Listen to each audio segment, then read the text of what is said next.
Terrence got that targeting call. What do you think of that? What do you think of that call? What do you think of the rule as a similar defensive guy, a hard-hitting type of guy? Well, when I saw it, when I was on the field, I was right next to it. I kind of didn't notice, and I was like, I was kind of clapping. I was like, oh, that's a good hit. And then, I see the flags come out. I was like, oh, yeah, that was. Because the more that you look at it, it was definitely a helmet-to-helmet hit. I mean, it's a dangerous situation. He was already going after him, and he kind of dove right as the quarterback was sliding. It's a dangerous situation. I know it was an accident, but the thing about it is rules are rules, and if they're broken, you have to pay the price for it. How do you avoid that as a defender in a situation like that? Well, the one thing you can do is I think the targeting rule is more so about not hitting in the head, so you would have to keep your head up when making tackles, things like that. So that's going to be the most important thing to make sure that our defense hits with their heads up. I mean, we generally do a good job at that, but if you get a situation like that, you got somebody who doesn't have anywhere to go, usually you're just going to go right through them. The quarterback did the smart thing by sliding, but, Terrence was already in the air after him. Yeah, I mean, as a guy who, in real speed, is it easy to avoid something like that, or is it difficult? It's not.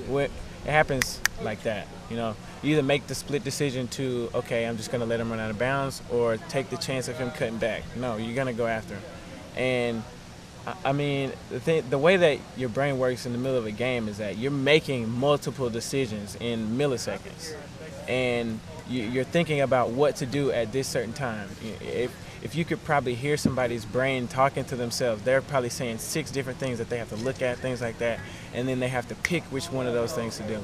And in that situation, he made the best call for himself, but it just so happened that the quarterback made a different one that kind of changed the variable, and that's how he got that penalty.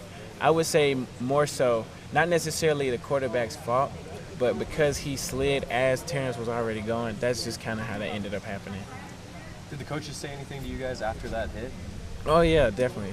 We made a point to bring that up, and the targeting rule just is what it is. We can't change it, but they definitely said, hey, watch out for this. This could happen to anyone. We got lucky that it happened in week 1 and not some other time where we could have really, the way the other team could have benefited from losing him in that game. So I think we're fine. Does that alter the way you approach a player when you're getting ready to hit, or I don't think so. I mean, I've always been doing the same thing, and I haven't had any problems. Maybe for him that might alter his approach, and for other people who feel like, hey, maybe I shouldn't throw my body this certain way, stuff like that. But I think that we'll be fine as a team. We're pretty good on the way that we tackle. You thought about going to law school? You argued that point pretty well. I have, actually. I really do want to. I'm thinking about it. Defensively, for you guys, when you watched back Saturday's tape, who stood out to you on your defense, maybe among the young guys who were playing for the first time? Reggie Daniels. Reggie, I've been mentoring him a little bit myself whenever I get the chance to, and he finally got out there and he made some great calls on some audibles, and he went out there and he made a couple plays, and I could say that I'm proud of him myself. Like Coach Neal coaches him, but when you have your young guy that you always messing around with, I'm nudging him, I'm picking on him, things like that. But seeing Reggie go out there and perform, it's kind of cool because I feel like I had a little bit to do with it. Not a lot. I'm not gonna take credit for it. Like he's still his own man, but I was really impressed by the way he came out there and performed. And when I'm gone, I think he's gonna do a great job. He was making defensive calls. Yeah. We all pretty much have to, but. As a young guy, you usually don't want to say much. You let everybody else do it, and you're like, oh, okay, that's what we're doing. Like he took initiative, and he made sure that things got in order. And I was proud of him for that. Because a big part of football is you have a lot of checks and balances. Whenever the offense does something, the defense has to react to it. We don't just come out there and let them do whatever they want to. It's like, that's how touchdowns happen. So he did a good job of making his checks and balances. He sees one formation, he reacts to it, and then, that helps the whole defense react to it. So I was impressed by the way he did that. It was hot in there today. You turn up the heat. Mm-hmm. Did you feel it? I mean, was it hot?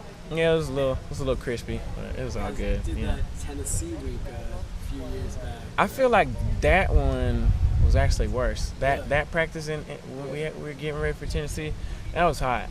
Like, that was the worst that it's ever been. Like, people were just getting ready to pass out. They looked like some dogs with their tongues out, But this week, it was definitely hot. I feel like I've been doing a good job of my conditioning. I feel like others have too, but you know, that's one thing that I pride myself on is being in game shape all the time. And so we just got to make sure that we stay hydrated. That's the one thing that's going to keep us in the game, keep cramps from happening. It'll be humid out there. Does that affect the game? Maybe for some people, but I mean, like, I grew up in Alabama. I mean, like, I know how bad it can get, and like the way that it wasn't there, it was bad. But I was like, I've seen a lot worse. There have been days where I'd be at home, I'd be like, all right, I got to go walk my dog, and I'd take 2 steps outside and be like, nope, I'm going back inside. You know, I know how bad it could get. So, I mean, as long as people understand that, like, hey, this is not the worst that it could be, because I hear it's like only gonna be like 80 something, like with like 80 humidity, like it can be a lot worse. As long as I keep putting that in their head, like it could be a lot worse. Just get ready now, because once we get done practicing in here, like I feel like they could work it out. Guys nervous about it? About the humidity? They talk about it? They do, you know. That's just because it's different. It's not like it is here, you know. When somebody comes here, it's like, I hope it doesn't rain, you know. Correct. So it's just general talk. Hydrate. And that's about the majority of it. Ryan, if you're a safety lining up against Oregon, what's going through your mind when Cole is in the backfield and starts running the ball? You just got to get ready to hit them. You know, big guys always, they bounce off of contact, but I think the reason why they bounce off of contact is because they think no one's going to hit them. You have to meet force with force, and if one person can slow them down, then the rest of the team can bring them down. But if nobody wants to hit him, he's going to go plow right through him. Do you see him as a guy who could kind of finish a game in the backfield and help run the clock out in that 4-minute offense? I do. I mean, we saw what Toby Gerhart did when he played running back. I mean, he'll be good for it.